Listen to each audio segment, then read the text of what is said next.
well, two of my very good friends met each other and fell in love at the French Laundry.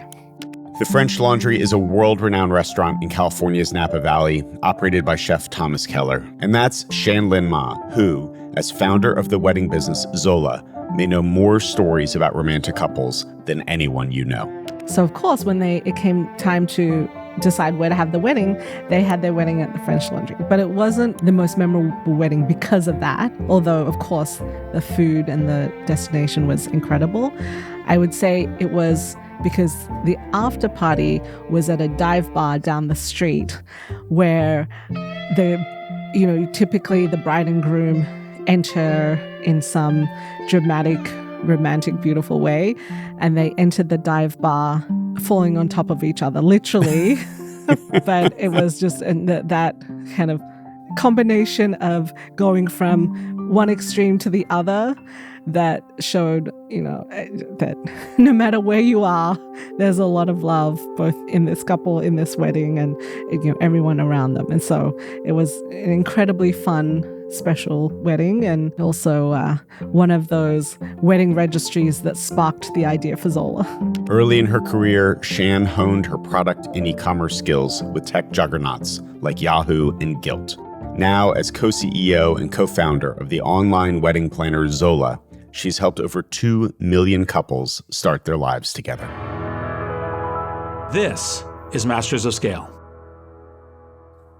I'm Jeff Berman, your host. In this episode, Zola's Shan-Lyn Ma shares lessons about how intrapreneurship prepared her for striking out on her own, finding clarity in a personal crisis, and weathering pandemic-level disruptions to her business. But first, I wanted to talk to Shan about the earliest inspiration of her entrepreneurial story. Shan, welcome to Masters of Scale. Thank you for having me. I'm thrilled for you to be here. A lot of the Masters of Scale we have on the show started their entrepreneurial journeys early. How did you get the bug? How did you get started as an entrepreneur? Well, I have wanted to be an entrepreneur before I even knew the word existed. So I was born in Singapore, but grew up in Australia, where my family moved when I was 4. And I think very early on realized, any money that my parents had, which wasn't a lot, went to school and books and not much else. And so anything else that I wanted, I had to earn for myself. And so very early on kind of caught the bug, I should say, of creating something out of nothing, selling it to people, and then giving you something in return. And that is truly addictive. And not just the fact that you get to earn something, but the fact that you created something out of nothing. I think that is still the most fulfilling part of my job. What were some of the first things that you were trying to sell? I mean, I would sell anything that moved, whether it was Girl Scout cookies, or I remember when I was 11 years old that I entered a business competition, so a super nerdy child. And so we had to come up with an idea that we could then sell as a team. We came up with the idea of stress balls, which is really, beans inside balloons that you could squeeze. And I remember I was like, quote unquote, head of sales. And so I just pounded the pavement all day, every day. Our team ended up having the highest sales out of any team in, that national competition. And that was really when, something changed in my brain, I think, where I realized, if you really want to do something and you don't give up, you can be the best. And by the way, it could be anything. You could be selling anything that you think people might be interested in. I grew up mostly with posters of athletes on my wall, including a famous poster of a basketball player named Darryl Griffith, whose nickname was Dr. Duncanstein. I still remember that poster on my wall. You grew up with a very different kind of hero on a poster on your wall. Who was on your wall?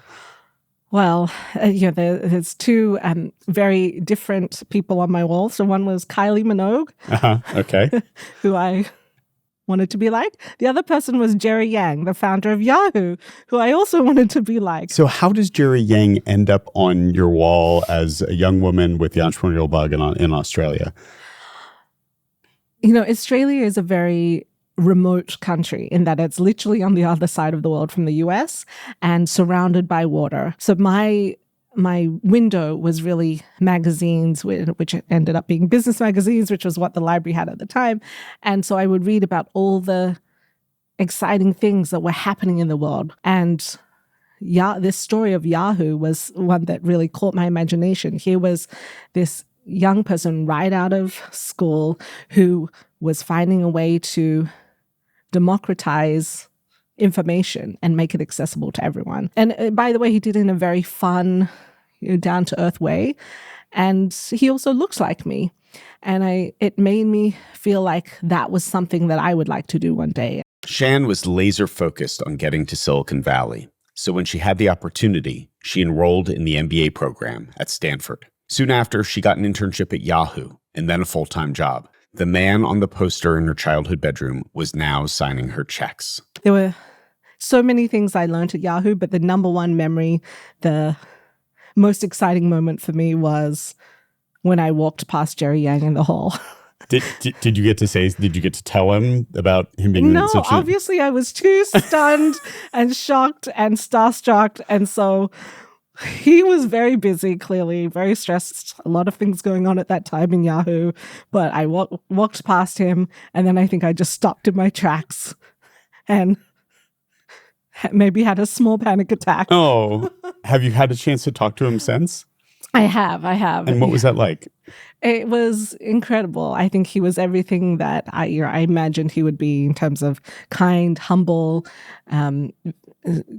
obviously extremely smart. And so I'm lucky to have had the opportunity to meet him. And, now I am very, part of what gets me up every day is the motivation to be able to show Jerry that I can one day write to him again and say, look at the things I've done. I hope. About a decade into her career, Shan landed what became a transformational role at the website Gilt. For those people who might not be familiar, Gilt was one of the earliest, I would say, Web 2.0 startups based in New York. It was at the forefront of kind of a new wave of e-commerce and shopping experiences, both on the web and on mobile. And so I came across Gilt at first as a early customer. Mm-hmm. I was looking and I thought, wow, I can't stop coming to this site. There's something special happening. I saw the team page. I thought, these are people I would love to work with and learn from. Was lucky enough to get the job as the first product manager there. And I feel like that was one of the best decisions I've ever made. Why is that? So it gave me the opportunity to have a seat on the rocket ship, which I think is, a phrase that Sheryl Sandberg coined, where it was, about 30 people at the time, and 4 years later, over 1,000 people. It was doing close to zero in revenue at the time.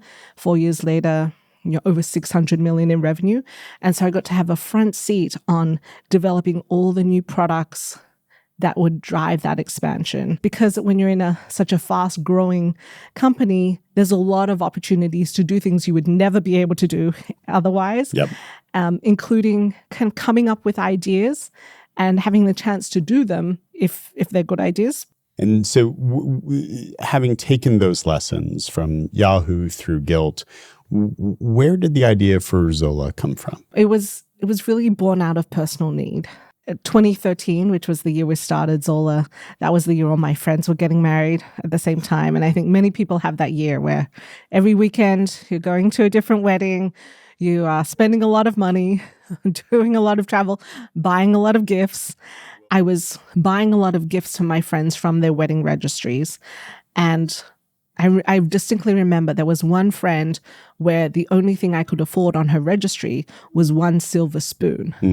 And I called her up and I said, what is going on with your registry? And she said, oh man, I don't even know. It was so frustrating to put together. I just let my mother deal with it. I don't even know what's on there. The whole thing is just so painful and horrible. And that kind of set a light bulb, because here I had been working in creating simple, fast, fun e-commerce shopping experiences, And suddenly I was faced with one that was the worst shopping experience I'd ever seen online.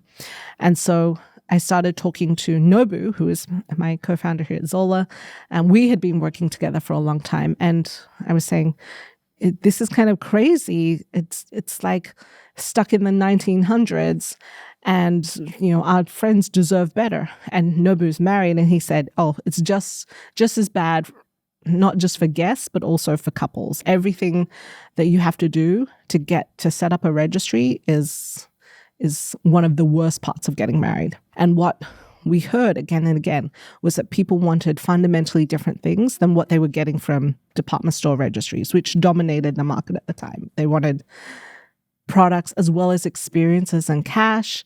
They wanted to fully personalize their registry and their entire wedding. And they just wanted the convenience of managing things where and when they wanted them. And no one else was doing that. And we thought we have been doing that just at a different company. And we can bring very kind of unique insights to this problem. And we kind of looked at each other and we said, we should do something about that. And that was the beginning of Zola. So almost every company, when they start out, they get some things really right. They get some things really wrong. What did you get right and what did you get wrong at the beginning? So my co-founder Nobu and I are very much product people. We are focused on the customer, the couple, and we believe the best product always wins. And so I think what we got right was laser focusing on how can we design and build the best possible product for our couples. And we also didn't want to distract ourselves with doing a lot of different products or features until we felt like we had really nailed the first one, which was the wedding registry. Yep. Now, I think what we got wrong was that maybe we waited a little too long to respond to couples' requests to expand beyond wedding registry. We spent the first 4 years on that one product, but we heard from day one of launch, "Oh, could you please help me with this in my wedding planning? Could you also help me with my wedding website, because my registry already has all my information. If I could just add a few more things, it could all be in one place." And I would say if I could do it all over again, I would react faster to those couple requests. But there's a tension, right? Because you want to nail the one thing. You want to get it really right before you start expanding. And yet, if you're not serving your customers' broader needs, you risk losing them to competitors. Exactly. So when other entrepreneurs are coming to you and they're asking you about this, how do you advise them about when to branch out into those next product lines? When you can start to see both in your product feedback and in your P&L that you have that word of mouth going, that you have that viral network effect, which is inherent in weddings, but once you see that is the time where you can continue to invest in that core product, but also consider, are there other things that we can then add on that are accelerated by that word of mouth? Mm-hmm. Yeah. Talk about your fundraising journey, if you would. When did you decide to go talk to investors, and how did they respond when you brought Zola to them? So I always tell any founder or aspiring entrepreneur that every fundraising journey is completely different to anyone else's, and ours, it fits that exactly. So Nobu and I, once we had quit our jobs and started working on Zola, we started talking to Kevin Ryan, who we knew very well from Gilt. He is a well-known founder, investor, entrepreneur. Kevin Ryan is indeed the founder of Gilt, among many other New York-based startups. He's often called the godfather of New York City tech. Because we'd worked with him for so long, we were just used to kind of sharing ideas, getting feedback on those ideas, hearing his thoughts. And we were talking about Zola. I still remember his words to this day, which is, "I've always wanted to do something in weddings. Love to work with you guys again. Why don't I just give you the funding and we'll do it together?" And that sounds like a dream, sounds right? Great. Problem solved. Every single founder I talk to says, "Wow, that was the easiest fundraise I've ever heard."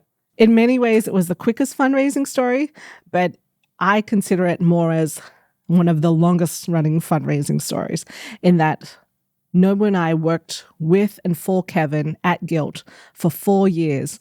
We worked our butts off 24/7 to really show that we were people worth investing in again. Mm-hmm. And it was only because of that history of the track record of performance that Kevin had the confidence to say, let me do your seed round. Once, the week before we were about to launch, I remember we started to get outreach from investors who were interested in meeting us to hear what we were working on, the product that we were about to launch. They sent us a term sheet like the same day. And so again, it was a matter of, wow, that seems really easy. But in fact, it was all the work that we had put into developing the product that we were about to launch that made them want to invest. Now, I wish every round was as easy as that. It certainly has not been as easy as that. What's gotten harder? Well, I would say once you start to drive revenue, have real metrics, of course, the fundraising pitches shift from being all about the dream and the vision and the market opportunity to being about what has the business done, what is it going to do, and how much money is this going to earn me? And so, depending on the year, there are some years where it's very easy to tell that story. And then there are other years where you see the revenue is coming, but it's just not immediately apparent on the books. And those are tougher fundraisers. And we've certainly had those. And so, what I will tell anyone who is kind of experiencing a tougher fundraise is that you just keep going until you can't anymore. Yeah. I mean, this is one of the paradoxes, right? It's like if you're, pre-product, it's all in the promise of the product. If you're pre-revenue, it's all in the promise of the revenue. If you're revenue, it's on the revenue, but like if you're in growth mode, they're less focused on the bottom line. Once you're getting close to profitability, now they're focused on, right? Yes. It's the goalposts move as you move down the fundraising field, and yes. it can get harder. Yes. You all made a decision early on to be inclusive of same-sex couples. What was that decision like for you all? Was that something that required a lot of discussion? Was that an obvious thing? Was that something investors were worried about or in favor of? It wasn't even a decision or a discussion. It was something so obvious that it was offensive to us that no other wedding company was being inclusive of. The default was always, what's the bride's name? What's the groom's name? The default was, it must be a bride and a groom. It was, quite frankly, offensive that was even still in existence. Sure. So, we thought, well, why don't we ask?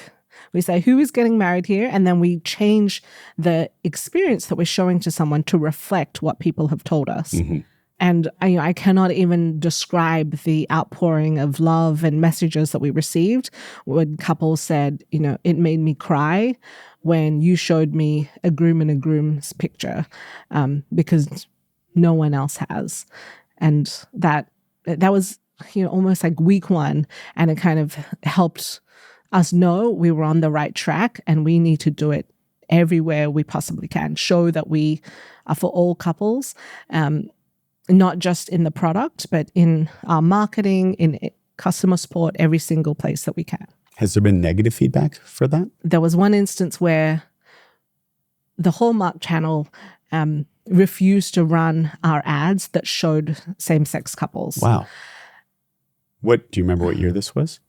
I think it was around 2019. Oh, wow. Not the 1800s. Right. And so you all came up with a TV creative with a 30-second ad for TV, and you have a media buyer who goes out to make sure it's running in the right places. Hallmark Channel's an obvious place to be advertising for Zola. It features a same-sex couple, and they reject it. Exactly. And this at this point we have been running ads with same-sex couples on different platforms for years. Yeah. And thought nothing of it. And it's just the way that we operate. But this was the first time that someone said, no, we're going to run these 3 ads, but we're not going to run these 3 ads. And at first we didn't understand why. And then we looked at the ads, and the only thing that was different was the ads that were rejected featured same-sex couples. So we asked, is that the reason? And the answer was yes. And one of the things I'm most proud of in Zola's history is that the marketing team knew that was not okay. They knew that it was unacceptable, and that Zola as a company would reject that answer. And so they told people, they told the press, and it kind of blew up in a way that there was a lot of coverage around the fact that Hallmark refused to play what Kara Swisher called very cheesy ads. But I thought they were pretty good. By the way, by Kara's standards, that's like a compliment. So, but the thing was, it was an important moment for us, because by standing up for what is very core to the company, we showed our couples and prospective couples, everyone, who we are, and it ended up attracting a love, not just from couples but also from our team, who said, thank you for doing that. I want to just take a half step back because a few years into the Zola journey, you, I believe, were in an accident. Can you tell us about what happened? Yeah, so I was coming back from California, where I was speaking at a conference, and I was in a ride-sharing service on the way home when all of a sudden the driver ran a red light and a car slammed into me. And in that millisecond of extreme pain, I remember the exact thoughts that went through my mind, which were, 1, this is it. I'm dying. It's all over.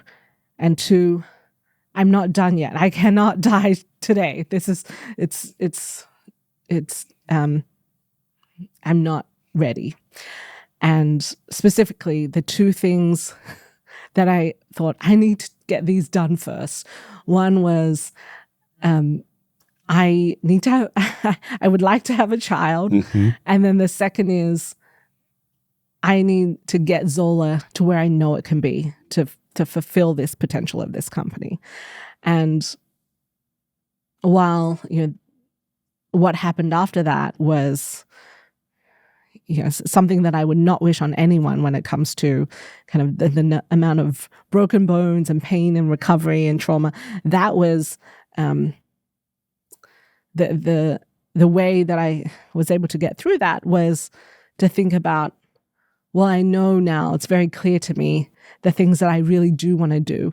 And, sometimes as a founder, when you've been working on a business for a while, you start to think, would I like to do something else? And that moment was very clarifying for me, because the answer came back very clearly. No, this is what I need and want to do every single day. And so, ever since then, I feel like my personal mission is very clear. And, every day I need to continue to push Zola to where I know it can get. Between that accident and today, we had a little pandemic. We had a little once-in-a-century event, which for some businesses, Peloton, you pulled their business forward incredibly. But you're running a business that supports people gathering in person. So I want to go back to March of 2020. What was it like being at Zola then, and how did you manage through, especially those first few months of the pandemic? One of the reasons that we were so excited to do something in the weddings space in the first place was because when we looked at decades and decades of history, we saw the number of people that get married every year is remarkably consistent through depressions, through boom times. No matter what the decade, it's a very consistent number every single year. Even as, the culture changes, people still want to get married. Except for when there's a pandemic and you're not allowed to leave your house. And that was, probably the darkest year for the weddings industry overall. Yeah. Certainly for us, we could see very quickly as couples were moving the wedding dates on, their wedding websites with Zola. We had kind of 3 things that we knew we had to do, and we thought, okay, this is clearly going to be a make or break year or month for us. What are the things we need to figure out? The first was, how can we support our couples who are clearly going to be in a lot of pain because they don't know what's going on. They don't know what to do. They, in some cases, have put down large deposits. And so we started building products and features that would support couples during that time specifically. Can you say more about that? I mean, so I've got a venue booked, I've got a honeymoon planned, I've got guests coming in, all of it, and all of a sudden the world is shut down. So what are the tools you're giving people to manage that? So we started talking about, you might want to change your date. You might want to change that booking.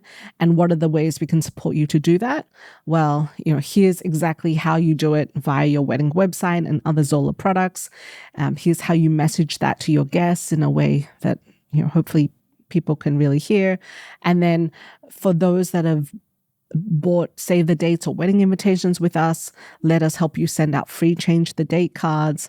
And so that was the kind of one example. The other example was, okay, maybe you just really want to get married on that same day. So here's a virtual weddings feature that we put up very quickly. And then here's some other vendor recommendations of things that might be more supportive of the type of wedding that you might want to have now or later on, potentially with less people. And in the meantime, your own team you're not gathering in the office at that point. So you're figuring this out for your customers at the same time you're figuring out how to lead a team that is all of a sudden working from home. How'd you do it? So I would say that we made the decision to focus on 2 things that I think helped limit the distraction and the what we call doom spiraling that one could have gone into mentally. And I think the first was, let's start to build out scenarios of what could happen. So we had what happens if the pandemic lasts 3 months? What happens if the pandemic lasts 6 months? And, let's not even imagine what happens if the pandemic lasts 9 months. And that then helped us create some very quick decisions around things we needed to stop and start doing. Up until that point, we had also heard feedback from couples and started to see in our data, a lot of people are buying from their home because, the home category at that point was booming. And so we very quickly launched Zola Home, which is essentially a kind of home website where you could buy anything you need for your home. It was already using the assortment that we had for our wedding registry. And that was one of the things that helped us get through that year. And then, of course, the following 2 years were the biggest years ever for weddings, where a lot of people who might have pushed their wedding back or pulled their wedding forward decided we are going to celebrate being back in person again, and we're going to have a really big wedding. So as we sit here in 2024, you added Zola Home in the pandemic. You had this experience at Gilt of beginning to expand into new business lines and what have you. As you look at growth ahead for Zola, what's next? Well, there's still, first of all, a lot to do in weddings. So we will continue to grow and build upon the weddings product portfolio that we have. But we're excited about being a life stage company and thinking about, couples, once they get married, they still actually do come back to Zola. They still kind of ask us to help them with more things that they think we're well suited to do. And so our recent launch of Zola Baby is a good example of that, where actually from probably the first day we launched Zola, we also heard requests for, oh, can I use this for my baby registry? And it took us 10 years, but we finally decided it was time to do that. And so that now I think kind of puts us into we serve you from engagement through this entire life stage of really kind of growing up, creating a family. And I think we are looking at what are other parts of this life stage. It's everything to do with a couple and their relationship together, and how can we best support that. What is a non-obvious, unusual wedding gift that you saw, or that you've given, or that you've what's one thing that people should think about giving as a wedding gift that they might not otherwise think about? Every registry at the towards the end, there's a bunch of things that people aren't as excited by, and one of those things is a Dyson vacuum cleaner. And as a guest, I understand. I don't really want to gift a vacuum cleaner either. It's not one thing that you want to walk into someone's house and say, "Oh, I feel so great because I gave you that vacuum cleaner."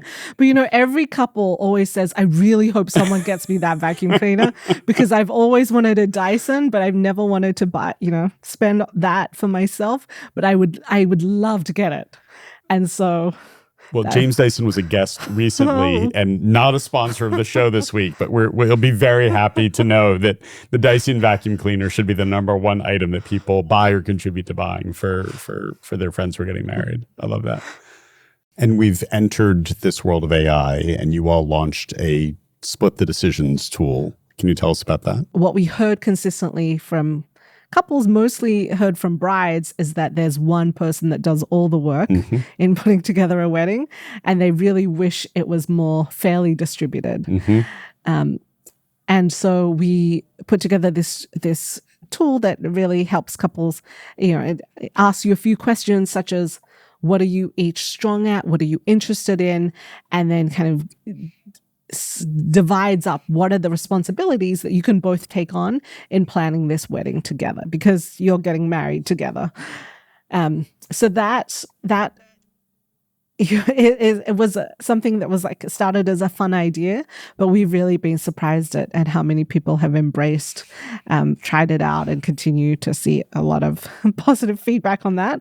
And then the other thing that also we launched was a thank you note generator, because one of the most painful things about after you get married is that you have to send a lot of thank yous to people who came to the wedding, gave you a gift. And we thought, well, this is something that is very easy to generate if you know who gave you which gift, and their contact information, and if you can, as a couple, put in what kind of tone you might want that thank you note in, and now we can just help you generate that. And then you can imagine over time, just click a button, send the note, and you're done. What's your favorite thing about what you do? It's still the thing that I started doing when I was very young, which is working with a group of smart, fun people to think about new ideas that will make other people happy, working on getting that idea out into the world, and then seeing if people actually want to use it and love it. And there is nothing as satisfying as when someone who used Zola comes up to me and shakes me by the shoulders and says, "You don't understand how much I love Zola. I love Zola." And I say, "Well, thank you. I really appreciate it." And they say, No. You don't understand. I love it." And that passion is what I'm always looking for anything that we do, because it means that we have done something truly different. And so still the moments I live for. Well, that's a wonderful place to bring the conversation to a close. Thank you for being with us. Of course. Zola has built a better experience for millions of people around a key milestone in their lives. And Shan's commitment and clarity in the face of crisis continue to fuel Zola's growth. And if that isn't something worth raising a glass to, I don't know what is. I'm Jeff Berman. Thanks for listening.